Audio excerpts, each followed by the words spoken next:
Bonjour à tous, on se retrouve aujourd'hui pour une vidéo un peu particulière où je vais vous parler un peu de ma vie. Je ne sais pas si cette vidéo se fera peut-être en plusieurs parties parce que j'ai quand même pas mal de choses à dire.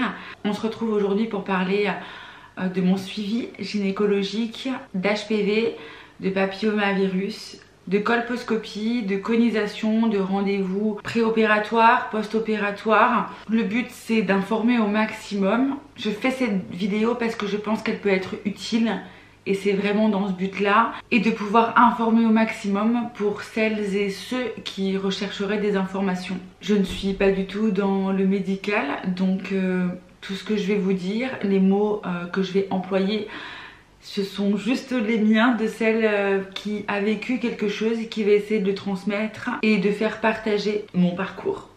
Ok, dans un premier temps, je vais vous parler un peu de mon suivi gynécologique.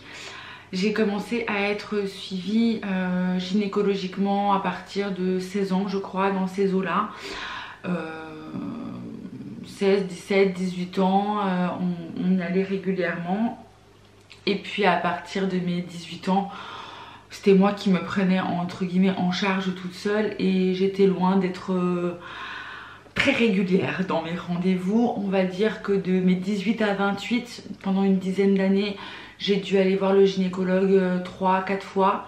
Non, pas tous les ans. Ouais, pas régulière du tout.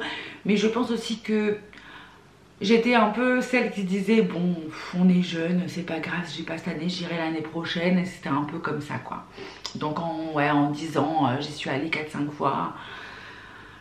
6 je ne crois pas, donc 4-5 fois. Jamais eu de problématique particulière. Par contre je changeais tout le temps de gynécologue. J'avais l'impression que j'avais pas trouvé quelqu'un qui me convenait. Je me souviens d'une péripétie avec un une gynécologue qui m'avait fait mal lors d'un frottis où je me souviens avoir saigné pendant un bon bout de temps. C'était la première fois que ça m'arrivait. Bref, pas très agréable. Donc je n'avais pas un suivi avec la même gynéco ou le même gynécologue tout le temps. Je changeais à chaque fois. C'était pas plus mal. Je trouvais pas quelqu'un qui me convenait en tout cas. Arrivée à une trentaine d'années, je crois que peut-être que j'ai juste pris conscience que c'était bien de se faire suivre régulièrement. Donc j'y allais presque tous les ans, tous les 2 ans. Des fois j'oubliais un peu mais j'étais beaucoup plus régulière en tout cas. Pratiquement tous les ans j'y allais. Et puis arrivé 2020, ma maman en fin de compte elle allait chez le gynéco, elle aussi. Et puis on s'est dit bon bah écoute, ce qu'on va faire c'est qu'on prendra nos rendez-vous ensemble. Donc elle prenait son rendez-vous. En gros elle avait rendez-vous à 10 h, moi j'avais rendez-vous le même jour à 10 h 30. On faisait d'une pierre deux coups et puis on y allait ensemble. Et ça a commencé à partir du coup de 2020.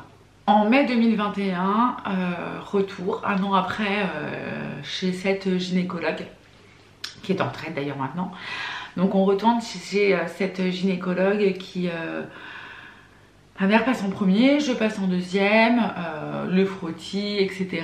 Comme d'habitude, voilà. En plus, ce que j'aimais bien chez elle, c'est qu'elle était... qu'elle avait des outils vraiment à la pointe de la technologie. C'est-à-dire que moi j'ai connu des spéculums en ferraille, vous savez, où quand elle l'ouvrait, ça faisait presque du bruit de rouille. Enfin voilà, de trucs très anciens. Et en fin de compte là, quand elle fait des échographies, etc., même si forcément on est en position gynécologique et que c'est pas la position la plus sympathique, on sent la plus à l'aise, le fait d'avoir vraiment des choses qui soient similaires presque à la peau, du silicone, des choses comme ça, j'avais cette sensation que c'était moins agressif pour le corps. Et lorsqu'on devait faire les examens, c'était plus appréciable. Même si il faut bien se dire, c'est pas le moment le plus agréable quoi. Comme d'habitude elle fait donc tous les examens qu'il y a à faire. Et puis je repars en passant par l'accueil, par la secrétaire. Je règle ma consultation comme d'habitude et puis je repars. Sauf que là, contrairement à toutes les autres années, je reçois un coup de téléphone. Je reçois un coup de téléphone de cette secrétaire qui m'explique comme quoi que lors de mon frottis, ils ont retrouvé un papillomavirus, un HPV. comme quoi qu'il va falloir que je fasse des examens complémentaires, mais que ma gynécologue, elle, n'est pas apte entre guillemets à faire ce rendez-vous, ces vérifications supplémentaires. Donc du coup elle m'envoie vers un de ses confrères, une de ses consoeurs plus particulièrement. Elle me donne le numéro en me disant de pas tarder, de la contacter. Je raccroche, je vous avoue qu'à ce moment-là je me dis bon, elle me dit de pas traîner en gros, qu'il faut que je la contacte. Donc je me dis bon, qu'est-ce qui se passe, j'ai un peu peur. Je vous avoue que je suis pas très sereine après ce premier appel en fait. Donc je décide de prendre contact, de prendre rendez-vous. J'ai vérifié parce que sur Doctolib, normalement je peux retrouver à la date du rendez-vous que j'ai eu. J'avais eu mon rendez-vous en mai, peut-être début juin avec ma gynéco. D'ailleurs c'est là qu'elle m'a appris qu'elle partait en retraite. Donc je prends rendez-vous avec ce docteur. J'ai eu rendez-vous le 23 septembre. Donc j'arrive chez cette gynécologue, c'était une femme. Je vous avoue que je suis arrivée avec de l'angoisse en fait. Je me suis dit mais qu'est-ce qui va se passer? Qu'est-ce qu'elle va m'annoncer? Et en fait elle était très sympa, très douce, elle m'a beaucoup parlé et ça m'a un peu réconfortée. Elle m'a expliqué comme quoi on avait décelé lors de mon frottis un HPV, et elle m'explique ce que c'est. HPV, elle m'explique que c'est un papillomavirus. Et vous savez, quand on vous dit que vous avez ce genre de choses, on se dit mais comment ça se fait? Qu'est-ce que j'ai fait? Puis on a ce côté aussi, on se dit mais pas qu'on se sent sale, mais peut-être un peu quand même, vous voyez.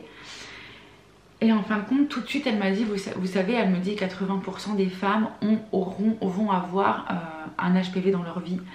Elle me dit, c'est comme ça. Elle m'explique comme quoi que habituellement, souvent en tout cas, que la femme d'elle-même se débarrasse de ce papillomavirus. Mais dans certains cas, il tient, il reste. Et c'est là qu'il faut vraiment faire attention. Elle m'explique que papillomavirus, en fait, il y en a beaucoup de sortes et qu'on les compterait environ d'un nombre de 200. Environ, il y a environ 200 papillomavirus qui existent, en tout cas qui sont connus à l'heure d'aujourd'hui. Et elle m'explique aussi qu'il y a des papillomavirus qui sont à haut risque cancérogène. Et on en compte, je crois, une dizaine. Et dans l'eau, il y a le HPV-16. Et le HPV-16, c'est le mien. Enfin, le mien. C'est celui qui a décidé de venir m'embêter un peu en tout cas. Elle m'explique que le HPV-16 peut provoquer des lésions précancéreuses, d'où le fait de se faire dépister et d'être rigoureuse dans ses prises de rendez-vous chez la gynécologue, parce que ces lésions, elles mettent plusieurs années pour arriver à un stade précancéreux. Donc pour pouvoir faire quelque chose, plus vite c'est pris en compte et mieux c'est. Elle décide donc du coup, une fois qu'elle m'a expliqué ça, elle me dit donc de mettre encore en position gynécologique et qu'elle va effectuer donc une colposcopie. Elle m'explique ce que c'est qu'une colposcopie, elle m'explique qu'elle est là pour observer le col de l'utérus, observer le vagin et vérifier où il peut y avoir des petites lésions, des petites choses qui sont entre guillemets anormales. Elle m'explique qu'on va mettre des colorants, si vous voulez. Les mots seront peut-être pas parfaits, mais au moins que vous puissiez comprendre. Elle m'explique comme quoi qu'on va mettre des colorants justement dans mon vagin et deux colorants, en gros deux substances différentes.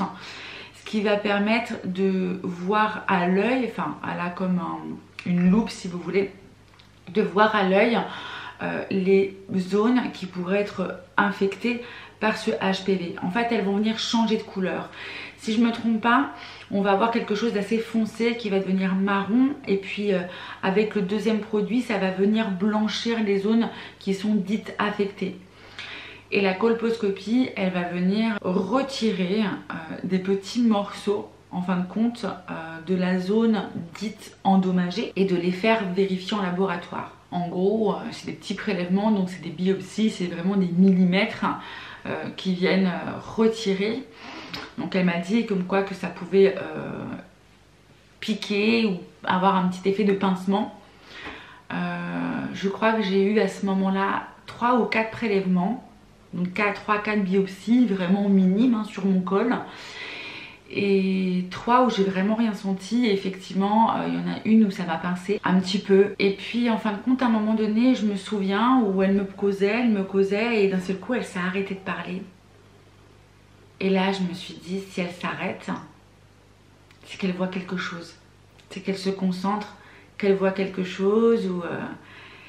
Et ça m'a fait un peu peur et d'un seul coup elle m'a reparlé en me disant vous inquiétez pas, hein, je ne parle pas mais c'est juste parce que je suis concentrée et il n'y a rien de grave qu'elle me dit. Elle finit sa biopsie, pensez à prendre une serviette hygiénique ou quelque chose comme ça parce qu'effectivement on retire hein, des petits morceaux du col donc il peut y avoir des saignements forcément. Et de là elle me dit écoutez à ce que je vois sachez que j'ai l'impression que votre HPV justement vous êtes en train de lutter et qu'il est en guérison. Elle me rassure en me disant bon bah peut-être que en fait mon corps est en train de se battre et comme quoi que de toute seule je n'arriverai pas à des lésions de plus en plus graves et que je vais me guérir de moi-même. Donc je suis très contente en sortant de ce rendez-vous chez cette gynécologue parce que vraiment elle m'a rassurée pour le coup. Environ 7 à 10 jours plus tard, je reçois les résultats. On me dit comme quoi j'ai un papier en m'informant comme quoi qu'effectivement suite à ces prélèvements il s'est avéré que j'ai bien un HPV 16 et on voit que c'est du bas grade et c'est marqué CIN1. Je comprends pas trop forcément, du coup je me dis que je vais regarder un petit peu sur internet pour essayer de mieux comprendre ce que ça veut dire. Je vais faire en sorte de vous mettre ici ce que j'ai pu trouver, que ça soit le plus parlant pour vous sur internet. Il faut savoir que vous avez différents grades et il y a donc le col de l'utérus qui est sain, vous avez le CIN1 bas grade, le CIN2, le CIN3 et également le cancer du col de l'utérus. Dans mon cas, je comprends que sur mon papier, c'est exactement ça, le CIN1 bas grade. En gros, c'est un bas grade, donc tous les ans, il va falloir que je fasse un frottis pour voir s'il y a une évolution ou s'il n'y a pas d'évolution de ce papillomavirus. Le CIN1 bas grade, c'est vraiment très léger, très superficiel. CIN1, c'est peu développé. Et plus ça va, et plus ce papillomavirus peut se développer et finir en cancer du col de l'utérus. Moi, on voit tout de suite que c'est du bas grade, c'est-à-dire qu'il est peu développé. Donc ça me rassure. Malgré tout, on sait à ce moment-là que forcément, il y a un suivi qui doit vraiment être fait année par année. Et là, c'est fini de se dire bon, pendant 3-4 ans, je n'y vais pas, ou ne serait-ce qu'une année.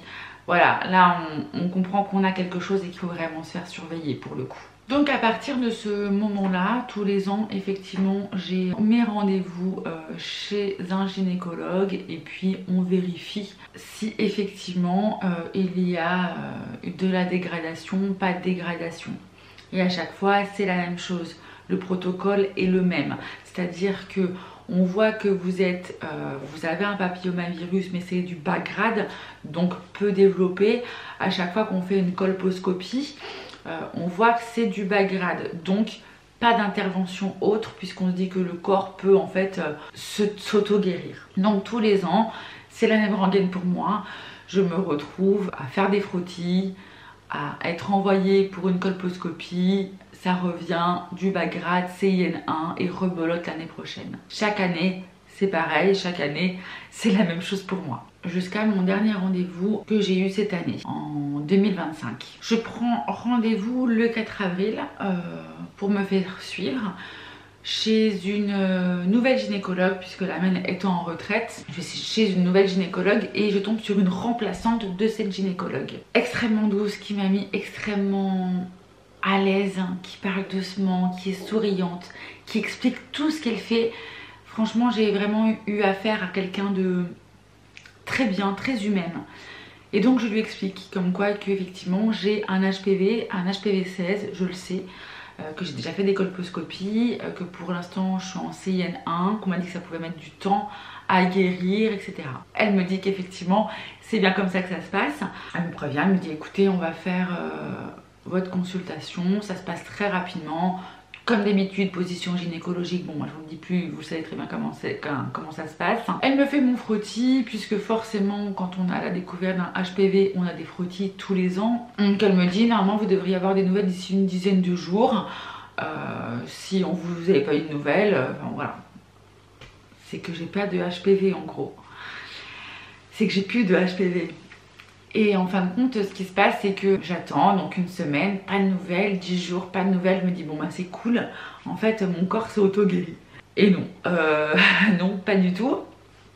Elle me rappelle en me disant, écoutez, on a vu que vous avez effectivement un HPV. Je vais devoir vous faire une colposcopie. Moi, je peux le faire, qu'elle me dit, cette nouvelle gynécologue, la remplaçante. Elle me dit, moi, je peux le faire, donc n'hésitez pas à reprendre rendez-vous avec moi. Donc, je vérifie sur Doctolib, je regarde, je vois qu'effectivement, je peux avoir rendez-vous avec elle, la remplaçante, avec qui ça s'est passé merveilleusement bien la première fois. Et je me dis, pas un super moment à passer, mais au moins, je passe avec quelqu'un que je trouve plutôt sympa. Et donc j'ai eu ce rendez-vous, donc premier rendez-vous avec elle le 4 avril et j'arrive à avoir un rendez-vous avec elle dans la foulée le 7 mai. Donc rendez-vous avec cette remplaçante encore pour refaire une colposcopie. Et la rebelote, elle m'explique tout, mais en plus elle a un écran où je peux voir exactement ce qu'elle fait. Donc je vois quand elle met le premier colorant, où je vois que ça fait très foncé, un marron très foncé. Et après, je vois des petites taches un peu blanches. Donc elle m'explique en me disant comme quoi que comment ça va se passer au niveau de la colposcopie, etc. Et qu'elle va effectivement retirer des micro morceaux pour pouvoir les faire analyser. Elle m'explique que ça peut être un peu douloureux. Elle me fait 4 prélèvements, 4 ou 5 prélèvements. Et franchement, j'ai rien senti. Je me souviens d'une de mes gynécos qui m'avait fait un frottis où j'ai eu mal et que j'ai saigné. Et j'ai eu plus mal sur ce frottis de cette gynécologue là quand j'avais 19-20 ans que une colposcopie où on me retire, où on me prend des petits morceaux de mon utérus, où on fait des prélèvements. Comment vous dire, incroyable quand même. Et elle se voit rassurante en me disant comme quoi que pour elle, rien d'alarmant, rien de grave.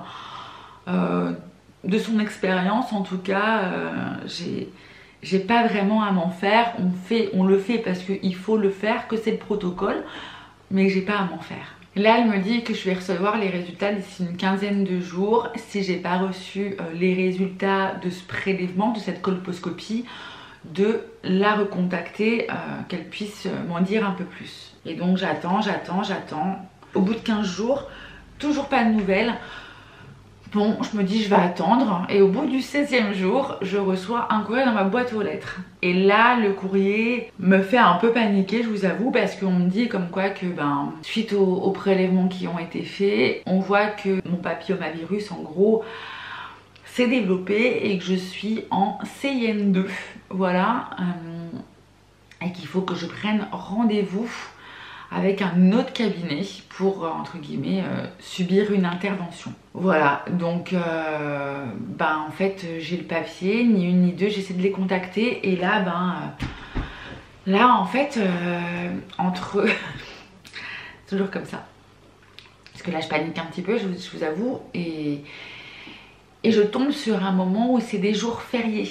Donc le cabinet est fermé, ils ont fermé un jour avant, enfin bref, j'arrive pas à les avoir tout de suite. Je finis par pouvoir prendre rendez-vous en expliquant quand j'ai une lésion qui s'est développée, j'explique les termes que je vois sur le courrier qu'on m'a donné, je les redonne à ce nouveau cabinet que je ne connais pas. Et là, elle me donne un rendez-vous. 4 avril 2025, c'était mon frottis. Le 7 mai, la colposcopie. Le 17 juin, rendez-vous avec ce gynécologue chirurgienne. Je ne sais pas comment on dit. Pareil, je tombe sur quelqu'un de très gentil qui m'explique tout ce que je viens de vous dire. C'est-à-dire qu'il Effectivement, j'ai un HPV 16 qu'on voit qu'effectivement il s'est développé et qu'il faut arrêter son développement. Et pour arrêter son développement, elle me dit que je vais devoir subir une conisation. Donc elle m'explique comme quoi que nous avons notre col de l'utérus et que on va venir justement couper un bout de ce col de l'utérus pour pouvoir retirer la lésion. Alors elle m'explique que ça ne veut pas dire que je n'aurai plus du tout de HPV, parce qu'il peut y avoir des lésions dites de bas grade que j'ai eues pendant des années et qui ne vont pas y toucher, mais que par contre ils vont essayer d'enlever un maximum quand même de lésions sans m'enlever un maximum de col de l'utérus. Donc de là je lui explique que je n'ai pas d'enfant, que nous voulons avoir des enfants avec mon mari. Et qu'est-ce que ça engendre exactement? Et donc elle me dit, effectivement, il peut y avoir un risque prématuré d'accouchement. Elle m'explique en gros les risques d'une conisation. Elle m'explique que je vais avoir des saignements pendant 15 jours, 3 semaines et que ça sera normal. Que c'est une opération qui s'effectuera pour moi sous anesthésie générale. Et elle me demande quand est-ce que je veux que l'opération se fasse. Elle me dit aussi, je sens dans sa voix que j'ai pas besoin de me précipiter en fait. Elle me donne des dates, mais que c'est... En gros, si c'est dans 2 mois, c'est dans 2 mois quoi. Donc nous sommes le 17 juin et elle me propose la date du 4 juillet. Donc je dis oui tout de suite. Tout de suite je me dis il faut impérativement que je me débarrasse de ce que j'ai et plus vite je m'en serai débarrassée et mieux ce sera. Voilà, c'est exactement ce que je me suis dit. Lors de la fin de cette consultation, elle m'explique comme quoi que dans les mêmes locaux, on a le cabinet d'anesthésiste, d'aller dans le cabinet pour prendre rendez-vous avec l'anesthésie justement. Et elle m'explique un petit peu comment ça va se passer. Donc quand je sors du bureau, elle me dit d'aller dans ce cabinet d'anesthésiste et de prendre mon rendez-vous. Quand j'aurai mon rendez-vous chez l'anesthésiste, d'en profiter d'aller également juste à côté faire ma préadmission à l'hôpital. Tous les trucs que j'ai jamais fait de ma vie. Et voilà, elle m'explique bien, etc. Donc c'est bon, j'ai compris. Elle me donne une pochette avec plein de papiers. Et je me retrouve à repartir chez moi et à essayer d'analyser tous les papiers qu'elle m'a donnés, d'en remplir un maximum. Pour être prête. Donc nous sommes toujours le 17 juin avec tous ces papiers. Je rentre à la maison. Entre temps je suis passée dans le cabinet d'anesthésiste et j'ai eu un rendez-vous pour le 27 juin. Donc juste 10 jours après je me retrouve chez l'anesthésiste où il me pose plein de questions. Est-ce que je prends des médicaments? Est-ce que je prends des anticoagulants? Est-ce que j'ai des problèmes au niveau de la dentition? Il me prend ma tension. Il me demande d'ouvrir la bouche et de tirer la langue. Pas pourquoi, mais il me demande de faire ça. Enfin bref, il me pose plein de questions. Et puis, ça dure quoi, 5-10 minutes. Et il me laisse repartir. Je paie et je m'en vais. Juste lorsque quand j'ai eu mon rendez-vous avec la gynéco qui allait m'opérer, je lui ai demandé est-ce que je peux venir en transport en commun et repartir en transport en commun. Elle m'a dit non madame, par contre, si vous voulez venir en transport, vous pouvez, mais par contre vous devez repartir pas toute seule et passer toute la nuit, soirée et jusqu'au lendemain avec quelqu'un. Elle me dit on ne sait jamais, normalement elle me dit il se passe jamais rien, mais par mesure de précaution il faut quand même avoir quelqu'un auprès de soi. Du coup je me sens obligée d'appeler mon père, enfin de demander et de voir avec mon père pour qu'il puisse m'emmener. Elle me dit tu sais quand est-ce que c'est? Je lui dis oui je sais que c'est le 4 juillet.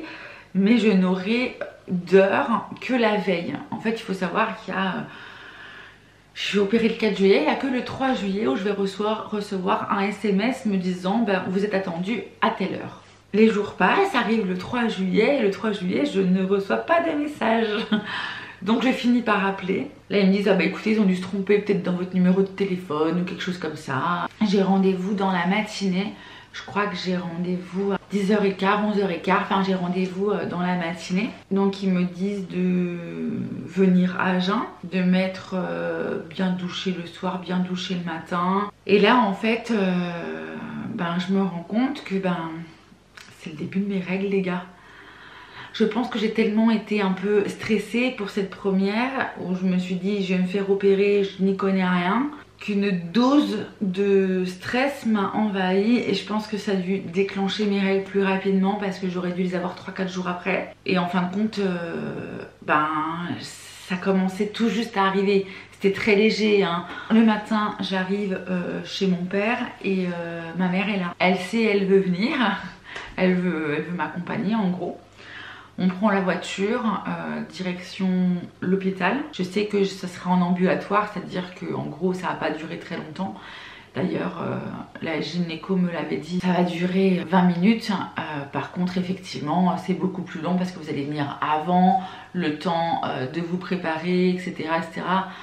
Vous serez pas ressorti tout de suite, m'a-t-elle dit. Je suis arrivée à l'heure, j'ai pris mon petit ticket, puis j'ai attendu de faire qu'on m'appelle. Puis après on m'a demandé si je voulais une chambre. On m'a dit ce que prenait en compte ou pas ma mutuelle. Maman était à côté de moi. J'ai vu qu'elle voulait venir avec moi jusqu'au bout. Du coup j'ai pris en gros une chambre où ma maman pouvait m'accompagner. Même si elle est pas restée très longtemps avec moi, mais voilà, au moins je n'étais pas toute seule. Or comment vous dire, une chambre elle fait 4 mètres carrés, hein, c'est un truc de dingue.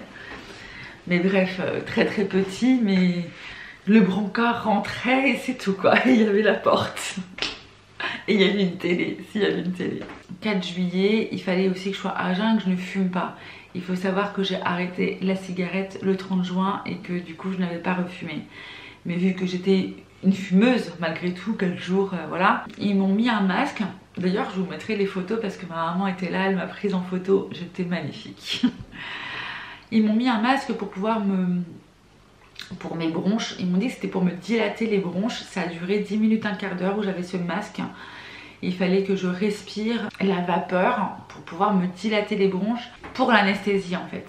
Donc voilà, je suis restée pendant mes 15 minutes comme ça. Je crois qu'une demi-heure après, en gros, il y a quelqu'un qui est venu et qui m'a dit écoutez, c'est maintenant.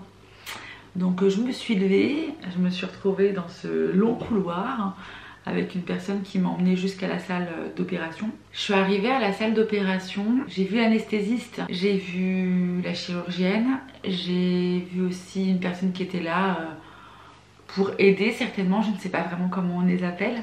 Pardon. Elle m'a demandé si ça allait, comment je me sentais, je lui ai dit que j'étais désolée mais que je venais d'avoir mes règles. C'était très léger, le flux immédiat, mais vous inquiétez pas madame, c'est pas grave. Non mais vous inquiétez pas hein. Et ça m'a rassurée parce que je me sentais mal à l'aise. C'est fou comment on se sent mal à l'aise. Moi c'est un truc de dingue, je me sens tout le temps mal à l'aise. Elle m'a rassurée, après elle m'a mis du coup ce masque. Et là elle m'a dit de respirer, que c'est de l'oxygène. Et donc je respire dans ce masque. Et je sens que c'est un goût dégueulasse. Et je me dis, tu te fous de moi de l'oxygène. Je sais pas le goût de l'oxygène. Et ça m'a fait rire parce que ma maman qui avait eu une anesthésie générale, elle aussi, elle m'avait dit ça, qu'il y avait que c'est de l'oxygène et qu'elle savait très bien que c'était pas de l'oxygène. Et du coup ça m'a fait penser à ma maman. Je me suis dit allez, j'ai fermé les yeux et je me suis dit non parce que s'il m'enlève, ça c'est dans ma tête les gars. Hein.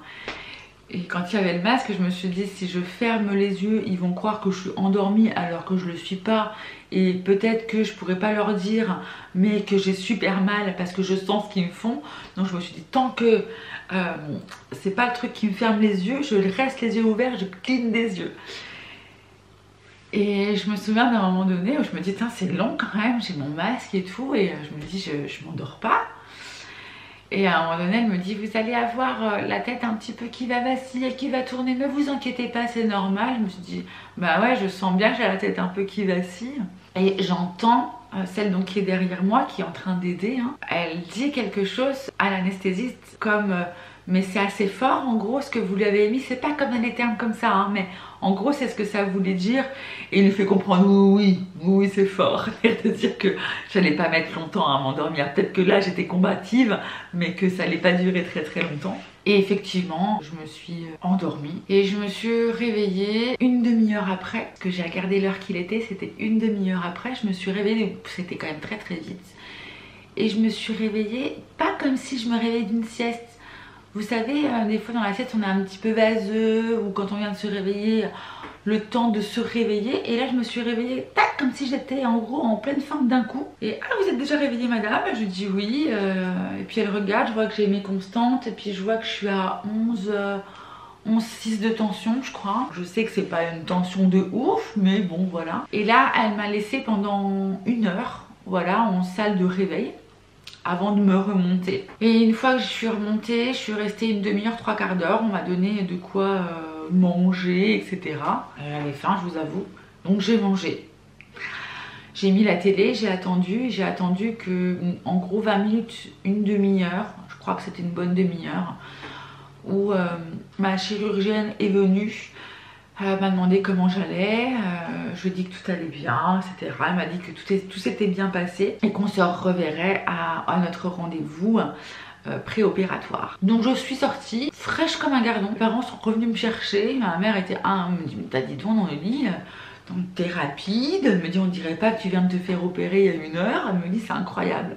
Même moi je me suis dit, c'est fou quand même. C'est fou de me dire que j'étais sous anesthésie générale il y a 2 heures et que là presque je suis en train de faire un 300 mètres quoi. Le lendemain, le surlendemain et les 3 jours qui ont suivi, je peux vous dire que j'étais fatiguée, que je l'ai senti et que j'ai fait des siestes. Or c'est vrai que sur le coup j'étais fraîche comme un gardon, mais pendant quelques jours j'étais pas ouf.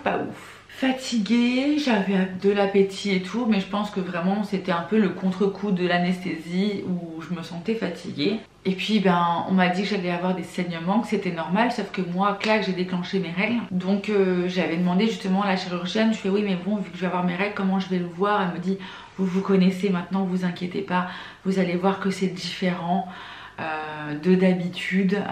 Si c'est le cas, n'hésitez pas à me contacter, à m'appeler. Et en fait non, j'ai eu mes règles et puis j'ai continué à avoir des petits saignements. Vraiment en fait c'était, quand on s'essuie c'est un peu rosé, et c'était exactement ça que j'ai eu avec la conisation. Et ça a duré pendant 3 semaines quoi. En fait j'ai eu mon rendez-vous post-opératoire et ça faisait 1 jour ou 2 jours que quand je m'essuyais sur le papier WC, je voyais plus de taches un peu rosées, alors que j'en ai eu pendant 3 semaines. Arrive du coup le jour post-opératoire. Opéré le 4 juillet, rendez-vous post-opératoire le 24 juillet. Donc j'arrive à ce rendez-vous, elle m'explique comme quoi que effectivement ça s'est très bien passé, etc. Et là elle me dit, quand ils m'ont retiré donc la conisation, quand ils m'ont retiré le début du col de l'utérus, quand ils m'ont fait cette conisation, c'était envoyé pour expertise, voilà, vérifier.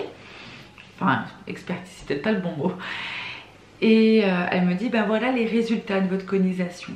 Elle me dit que dans ma conisation, on voit des CIN1 et pas de CIN2. Et donc là, elle m'explique le CIN2 qu'on a vu lors de la colposcopie. Quand elle m'a fait ce petit prélèvement dans la colposcopie, elle a retiré entièrement le CIN2. Elle me dit donc vous aviez vraiment quelque chose de très léger, c'était du CIN2 mais dans un endroit qui était très ciblé, hein, et elle vous a tout retiré. Elle me dit c'est rare mais ça arrive. Elle me dit bon normalement si vous aviez que du CIN1 on n'aurait pas dû vous faire d'opération chirurgicale, on n'aurait pas dû faire de conisation. Elle me dit malheureusement ça arrive. Elle me dit maintenant qu'il faut que je prenne rendez-vous chez la gynécologue tous les 6 mois. Maintenant que je suis passée en conisation. Donc tous les 6 mois je dois faire un frottis, faire des vérifications gynécologiques pour vérifier si déjà j'ai encore le papillomavirus. Parce que peut-être qu'elle a tout retiré mais peut-être qu'elle n'a pas tout retiré et que encore j'ai des petites lésions CIN1.